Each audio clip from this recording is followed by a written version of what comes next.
viene. Viene, se viene. Uy, se viene. Se viene. No sé qué pasa, pero se viene.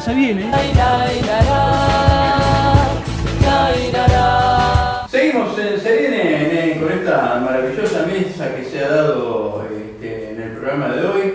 Doctor Gonzalo Martín Pérez Morales. De la oligarquía gallega.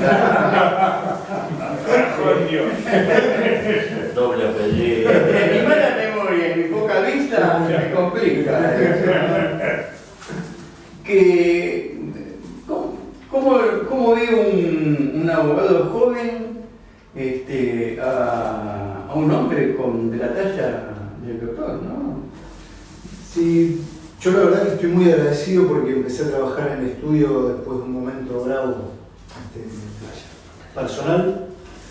En el estudio me abrieron muchas puertas y me hicieron sentir como en mi casa. Y la verdad que bueno, aprendiendo día a día, acompañando, tratando de seguir también las enseñanzas y los principios que también tengo incorporados y que me transmiten diariamente el estudio y más el doctor personalmente. Yo tengo un agradecimiento profundo hacia él y bueno. Pero, a ver, profesionalmente hablando, Sí. en este momento en que el aparato legal está tan cuestionado por la sociedad en general, ¿no? ¿Cómo ves este contraste de la conciencia, de la ética, de la justicia con esta berretización que se hace del aparato legal? No me sale decir. De la justicia, especialmente los abogados también. Lo notamos diariamente. También formo parte de un grupo de la red social de abogados, donde se tratan estos temas en forma virtual. Vemos una degradación diaria también de la profesión y del valor, ¿sí? De lo que es lo justo, para lo cual hemos estudiado, creo, y tratamos de todos los días honrarnos principalmente como personas. Vemos un cambio cultural importante, pero rápido, con estos temas ahora también que quisieron instalar la pena de muerte, el señor Nicolás Barba, después de haber logrado cierta estabilidad jurídica con estos temas. Y yo, a ver, una vez un policía en la puerta de un local cultural que tenía yo, me dice: no, yo estoy cansado de la policía, está tan mal vista. Y le digo: no, pero no te vayas. Nosotros necesitamos policías que tengan su visión. Necesitamos más policías de eso. Si los policías como vos se van, que estamos perdidos. Entonces le utilicé la comparación que te quiero hacer a vos. ¿Qué tiene que decir un médico que te receta un medicamento solamente porque a él le suma para el viaje que se va a ganar al Caribe? ¿Qué diferencia hay con un mecánico que vas y te dice hay que cambiar el alternador y era que tenía un cablecito suelto? Estamos en una sociedad que está en un problema serio ético, donde nadie confía absolutamente en nadie. Hay una degradación, ¿no es cierto, doctor? Yo lo veo así, una degradación, y en nuestra profesión, yo que tengo bastante más años que él, yo vengo notando que se ha venido dando lo que se dio en la sociedad en general, la gran concentración, yo diría cuasi monopólica, de los estudios jurídicos. Los trabajos, la Cuando yo me recibí hace muchos años, en el año 67, todavía estaba las tareas de la profesión unipersonal, uno abría el estudio, la familia de tarea. Che, Norberto, cobrame este cheque que me lo rechazaron, cobrame vamos a abrir la sucesión de fulana de tal. Uno se la rebuscaba, mira, y sobrevivía. Y con los años eso se fue transformando y ahora termina todo en grandes estudios, tipo Estados Unidos, donde un gran estudio con 3 o 4 capitostes que me he nombrado, tienen a su cargo 60, 70, 100 abogados a los que le pagan chaucho y palito, pagan muy poco, y el trabajo unipersonal, así casi artesanal, fue desapareciendo. Sí, el mito de la profesión independiente es... No. La salud pasa exactamente lo mismo. Exactamente, eso iba a decir. Todas las tipo se paga en la clínica y le paga 2 pesos a los médicos. Eso Eso es es el mecánico que decía vos hoy también, Claro. ratito, también, lo mismo. Claro, exactamente. Hay ¿Y una- para dónde, cómo salimos de eso, doctor? Y yo lo veo muy difícil. Yo he sido siempre optimista, porque para sobrevivir en esta sociedad hay que tener un gran dosis de optimismo, pero últimamente siento flaquear mis fuerzas, porque creo que con lo que vemos a través de este gobierno, la medida que toma, el caradurismo, el cinismo, dicen una cosa y hacen otra. Y sin consecuencia aparente. Sin consecuencia aparente, no voy a decir quizá una cosa, ¿no? Como si uno va al proctólogo y para revisar la próstata se pone un guante y le mete un dedo en el ano, y uno se siente molesto y él le dice, no le duele, no, sí es agradable, dígame que es agradable. Funciona así. Sí, claro. Sí, Solo no inventan cosas, nos hacen sentir mal, aparte son incoherentes, son jodidos, mentirosos como pocos, porque yo he conocido pocos tipos tan mentirosos, porque, por ejemplo, el jefe de gabinete dijo el otro día, no, el año 2017 fue el año donde bajaron notablemente los conflictos sociales, y laborales. Muy loco puede ser. Creo que el territorio del doctor sería interesante porque nosotros hablamos muchas veces en forma lega, ¿no?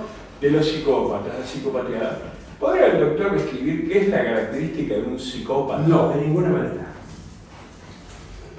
Hay un error gravísimo en psiquiatría, en psicoanálisis, que es atribuir al manejo absoluto del poder características psicológicas. O sea, fenomenológicamente, superficialmente, uno puede ver características. Pero vayamos a un ejemplo práctico.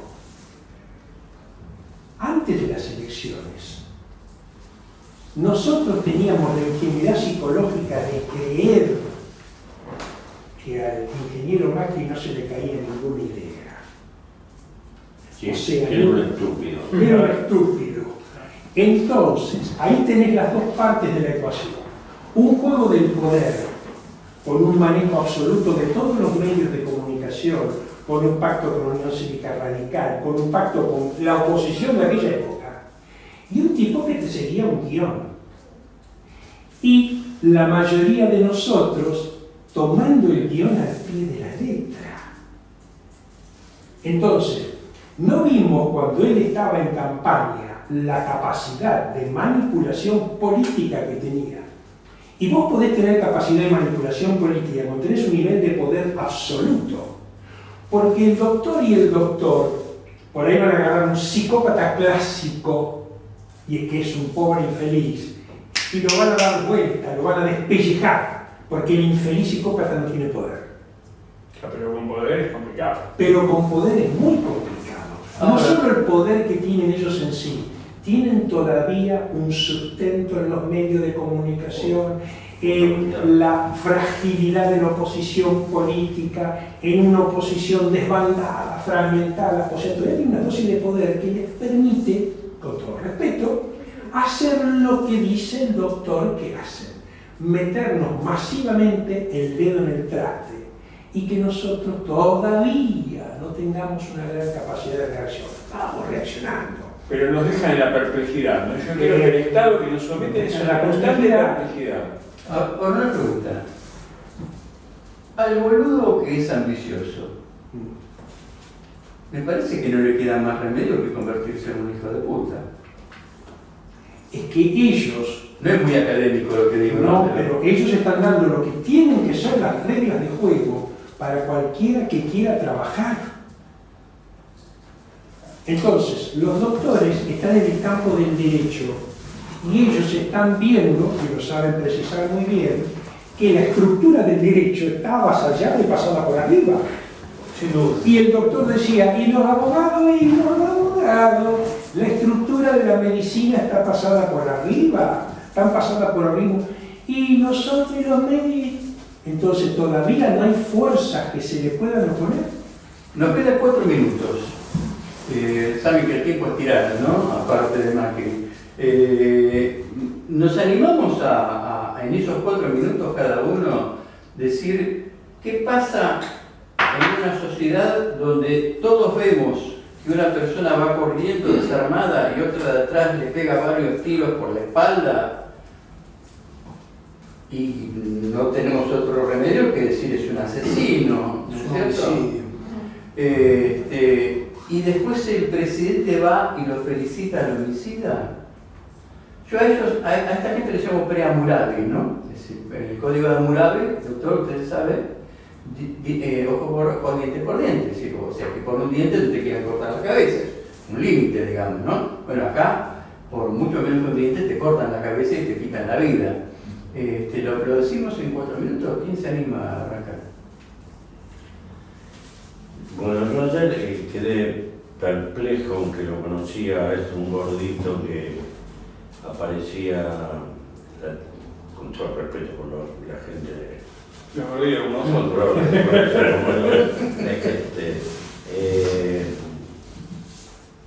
Que decía, estaba subtitulado subsecretario de Seguridad de la Capital Federal de la Cámara.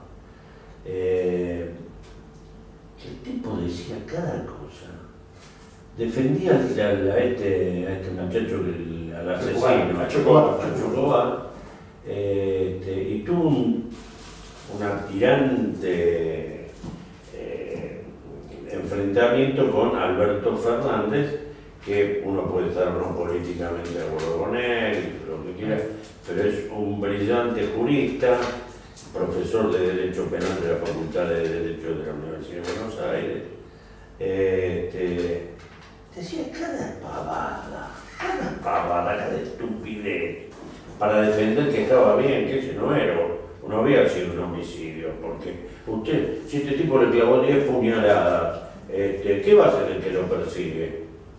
Pero viejo, el tipo que lo persigue, no lo dijeron él, pero lo digo yo, le pegó tiró como 8 tiros que le podían haber ido a cualquier lado. Un tiro le pegó en la pierna, el tipo se cayó, estaba a merced del que ve. Estaba inmovilizado, el tipo en un lado, hizo bum, le metió 2 brazos más en la espalda. Es una locura. El gordito era Arenaza, ¿no? Arenaza. Sí, es un funcionario, es un cuchimbal que pone En la mesa yo dije, bueno, los telespectadores me van a querer matar si la corto, ¿no? Y la estiraste. Y la estiramos un poquito. Amerita, por supuesto, veníamos hablando del asesinato del muchacho delincuente, pero que no estaba para que lo mataran, digamos, ¿no?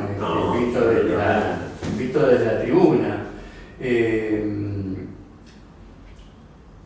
¿Qué pasa cuando es el presidente el que felicita un asesinato de esa naturaleza? es una, no sé, yo lo caracterizo como una burrada, una burla. También los abogados, es ingeniero, pero tendría que los asesores tenían que haberle dicho, ¿viste? Porque después se supo que él había visto el video, y en el video se ve claramente que el que se escapaba se cayó por el producto de un balazo en la pierna, y se ve claramente cuando viene el otro, se le acerca a medio metro y le mete dos balazos. Es el otro, no digo así. Yo no creo, doctor, perdóname que sea un error, yo creo que es un gesto a la tribuna. Sí. Es que es totalmente consciente de lo que se hace, está direccionado a un sector determinado de la población, un segmento cultural, que con este contexto socioeconómico que se puso de manifiesto, se pone de manifiesto, se salen del closet del fascismo. O sea, ahora, como digamos, en un momento estuvo el tema de salir del closet de la homosexualidad y se podía exponer una persona con una elección sexual homóloga, digamos. Ahora pueden salir del closet los fascistas. Hay una salida masiva, con una escapada del subterráneo. Con la mano dura, con la... Claro. Bueno, yo vengo diciendo que la mentira es aceptable mientras se trata de una mentira social, ¿no es cierto? Es decir, esa mentira que está entre la mentira piadosa y la mentira aceptable, digamos, que es aquella que está fenómeno mientras no quede expuesta. Pero la mentira hay que cubrirla con otra más grande para que no se note que la anterior había sido una mentira. Eso hace con que la pelota vaya creciendo y ya pase de la mentira social a la hipocresía, ¿no es cierto? La hipocresía, a ver, usted dígame, doctor, si me equivoco, la hipocresía es cuando alguien dice qué feo que es robar, y cuando nadie me mira me llevo la cartera del otro. O como el ejemplo que da el doctor, cuando le temen el león helano y dice, ¿cómo le va a molestar? No me jodas. Sí, yo sé que es agradable. Sonría. Sonría que lo están filmando. Ahora, el punto es que esa cobertura de mentira sobre mentira llega un momento que pasa también al nivel de la hipocresía y pasa al nivel del cinismo. ¿Y el nivel del cinismo cuál es? El nivel del cinismo cuando yo le digo, qué feo que es robar, ¿no? Y se lo afano mientras él me mira que yo lo estoy afanando. Mira, entonces, acá me parece que es eso. Como vinieron a destruir todo, no importan las formas, los códigos, los formatos, es romper, porque yo me pregunto, para un abogado joven, como Rodrigo, ¿no? Como Gonzalo, para un abogado joven como Gonzalo, ¿qué promesa de posibilidad de justicia hay con esa actitud? No. Mira, yo vivo de la profesión de la psiquiatría y el psicoanálisis, no soy psicólogo. Entonces, vos tirás agua para mi molino hablando de categorías psicológicas como cinismo y hipocresía. Lamento decirte que no. Bueno, entonces, miremos un poquito el panorama de la seguridad para entender los actos del presidente de la Nación. Apenas empieza el gobierno, ellos mandan a 43 gendarmes con el caso Milagrosal, los 43 se caen al precipicio, mueren 43. 43. Homicidio culposo. Luego, ahora tenemos desaparición de 44 submarinistas. Tenemos el caso Maldonado, tenemos el caso del Mapuche Nahuel. Entonces, en el tema de la seguridad, el señor presidente viene haciendo agua por todas partes. Mala agua, muy mal. Entonces, ese contexto de la seguridad que tiene muy poca participación de la ciudadanía y de la oposición, voy a dar un dato muy doloroso. Sobre los 43 gendarmes muertos, yo tengo amigos en la Almería, nadie abre la boca. Nadie abre la boca. Nadie abre la boca, doctor. Nadie sabe el nombre. ¿El gobierno? No es grave lo del gobierno, nosotros no abrimos la boca. Tenemos que aprender a poner las pelotas arriba de la mesa. A mí me importa un carajo lo que haga el gobierno, me importa lo que hacemos nosotros. Cuando los familiares de los 44 submarinistas fueron a hacer una manifestación en Plaza de Mayo, no fue ni el loro. Entonces a mí me agarró la tía de un cabo, persona del interior profundo, humilde, y me clavó un cuchillo en el corazón y me dijo: doctor, ¿por qué cuando mataron a Santiago Maldonado, acá en esta plaza había 3 millones de personas y hoy no hay nadie? ¿Qué le digo a esa señora? Ella me dice: ¿por qué 44 submarinistas que son del puro pueblo no valen nada y uno solo civil vale tanto? Eso no es Macri, es Macri y somos nosotros. Entonces, voy a la policía. Macri especula con que durante el gobierno anterior nosotros tuvimos muy poca relación con la policía. Entonces hablamos de los derechos humanos, de los derechos jurídicos y demás, y nos separaron a la población civil de la policía. Entonces ahora ellos juegan con eso porque todavía el 50% del país sigue disconforme con la política interior. Le venden de que la política de garantismo es mala, que yo creo que no resolvió para nada la seguridad, y ahora te venden una diferente, no importa si es verdadera o falsa. Te vuelven a meter el dedo en el traste y te dicen: el dedo que te metieron los anteriores con el progresismo y el garantismo es más malo que el que te meto yo. Es repugnante decirlo, pero hay gente, socialmente hablando, que acepta eso. Enormes sectores de la población. Entonces, esto no es una categoría psicológica de cinismo y hipocresía, lamento decirlo. Esto es conducción política del más alto nivel. Y que van a aumento. Y que van a aumento. Entonces, tiene un equipo de asesoramiento técnico brillante.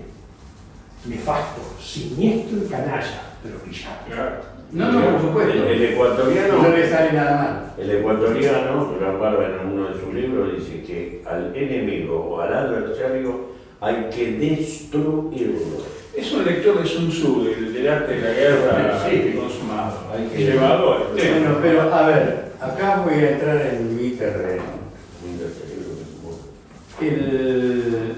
Durán Barba es el payaso de la corte, es un hombre al que utilizan para que nosotros le tengamos a quién echarle la culpa de las barbaridades.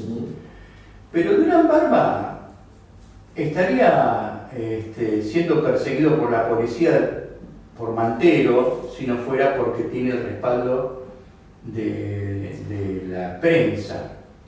Porque si la prensa dice lo que tendría que decir de lo que dice Durán Barba, él no dura 5 minutos como opinador, como modelo de nada. Él está allí sostenido por una enorme maquinaria de comunicación que dice todo que sí a eso, que lo señala como fashion, porque ahora la cuestión es si es fashion o no es fashion.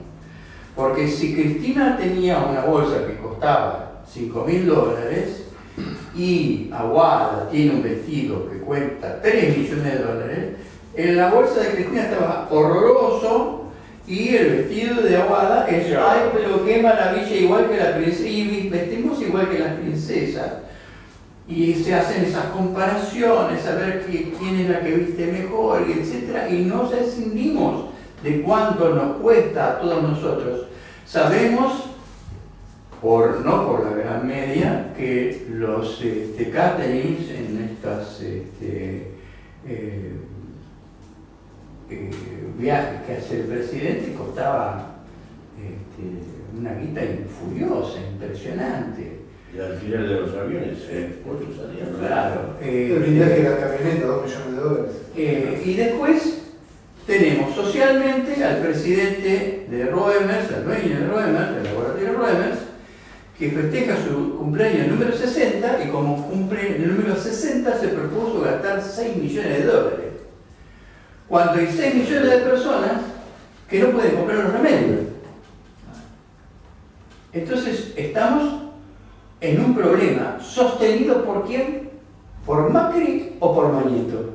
No, Macri, Mañeto y nosotros. Recordemos, cuando el ingeniero Bloomberg arma su Plaza de Mayo.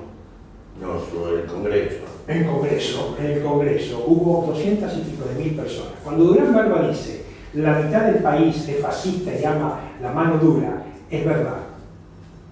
Y el problema no es lo que diga él, el problema es que nosotros lo convalidemos sin hacer una investigación en contra para decir quizás el 40% o el 50%, pero acá hay otro 50% en contra. Hay mucha gente que habla del terrorismo, y etcétera, etcétera, pero a esa gente le hicieron creer que la resistencia a los terroristas era el terrorismo y que los terroristas eran los libertadores.